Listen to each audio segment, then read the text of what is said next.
Hello and welcome to my channel, Short Bible Verses. Today we will uncover the Holy Genesis chapter, Uno es verse, to which describes the state of the world before God as creative work began in the narrative of the 7 days. Let's break it down, phrase by phrase. Firstly, we should explore the holy words that now the earth was formless and empty. Formless Hebrew tahu.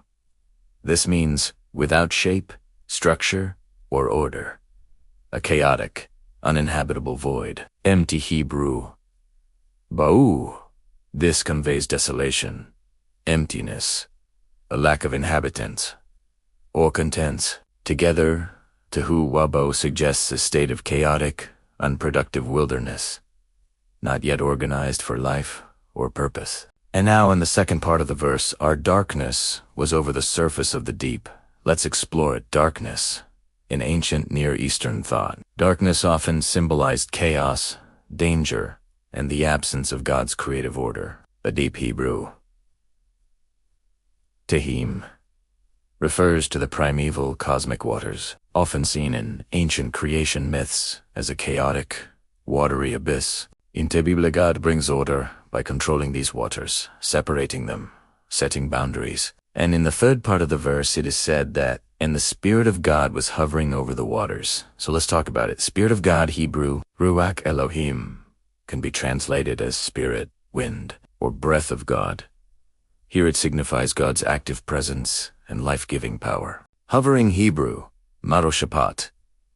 This word is often associated with a bird brooding over its nest. It suggests protective, preparatory, and incubating action, not yet creating, but poised and ready to bring forth life and order. Now let's talk about theological and literary meaning of the verse. 2 of chapter 1, pre-creation chaos. The verse sets up a dramatic before picture, a cosmos that is unordered, unlit, and uninhabited. This highlights that creation is not making something out of nothing. Here ex nihilo is implied in verse 1, but bringing order out of chaos and fullness out of emptiness. God's sovereignty over chaos. In ancient Near Eastern creation stories, gods often battle chaotic sea monsters to establish order. Genesis subtly shows God's absolute authority. No battle, just his spirit hovering, ready to speak order into being simply by his word. The Spirit's role. The Spirit's presence signals that creation is divine, purposeful, and life. The hovering implies imminent creation, like a musician about to begin a symphony, foreshadowing new creation. Later biblical authors, for example, Isaiah 45-18, Jeremiah 4:23 refer back to formless and empty to describe judgment or desolation, with redemption pictured as a recreation. In the New Testament, the Spirit hovering again echoes in baptism, waters, and new creation in Christ, a core.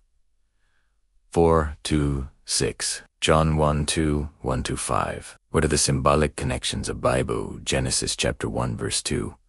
Water often symbolizes chaos, but also potential. God will separate it to create sky and land. Darkness.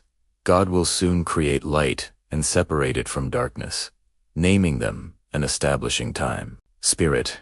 Hover in parallels to baptism, spirit over waters, and to the incubation of new life.